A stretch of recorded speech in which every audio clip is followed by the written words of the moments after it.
শওকত মোল্লা ভাঙড়ে দাঁড়িয়েছে নওশাদ সিদ্দিকীর বিরুদ্ধে, তাই তো? তা শওকত মোল্লা এরা কি ভেবেছে যে নওশাদ সিদ্দিকীর আমরা হারিয়ে তাই আমি ভোট জিতে নিয়ে ফের লুটপাট করা টাকা নিয়ে আমি চলে যাবো ক্যানিংয়ে? আমরা তো মহিলারা তো যেতে দেবো না, এখানে ওনাকে রেখে দেবো। এখানে আমরা যদি বলেন কেন, উনি এখানে বিশাল শখ, এখানকার হবার এমএলএ হবার বিশাল শখ, ওনাকে শখ আমরা ঘুচিয়ে দেবো এখান থেকে। আমরা মহিলারাই বলছি, আমাদের 2021-এ এত সংগঠন ছিল না।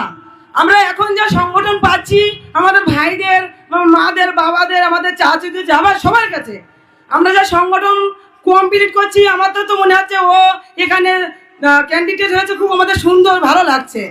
কিন্তু পাথরের সাথে পাথর পড়েছে, এটাই আমরা ভাবছি। নওশাদ সিদ্দিকীকে আমরা কিভাবে জেতাবো, কিভাবে বিধানসভায় পাঠাবো? আমাদের ন্যায্য মূল্য, আজকের গরিব অসহায় আজকে তাদেরকে টাকাগুলো লুট করে খাচ্ছে এই আজকে মমতা সরকার। আজকের এই যত জুটকো চাটকা যারা নেতা কেতা আছে তাদের দিয়ে এগুলো ফলাচ্ছে। আমরা এগুলো আর ফলাতে দেবো না, তাই তো? একদম আমরা মজবুত হয়ে থাকবো যে কিভাবে ও লুটপাট করে এখান থেকে গাড়ির কাঁচ কালোগুলো ওরা টাকা ভর্তি করে নিয়ে চলে আছে। কিন্তু আমরা যারা এখানে আইএসএফ এর আছি আমরা দেখতে পাচ্ছি, কিন্তু ওনাদের তো পুলিশ মন্ত্রী, ওনাদের কাছে আমরা কিছু বলতে পারছি না।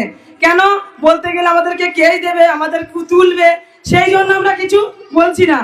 এই নওশাদ সিদ্দিকীর আমরা কিভাবে ফের বিধানসভায় পাঠাবো, আমরা এই প্রস্তুত নিয়ে আজকে ভাঙড় বিধানসভায় আমরা লড়ছি, আর আমরা লড়াই জারি রাখবো।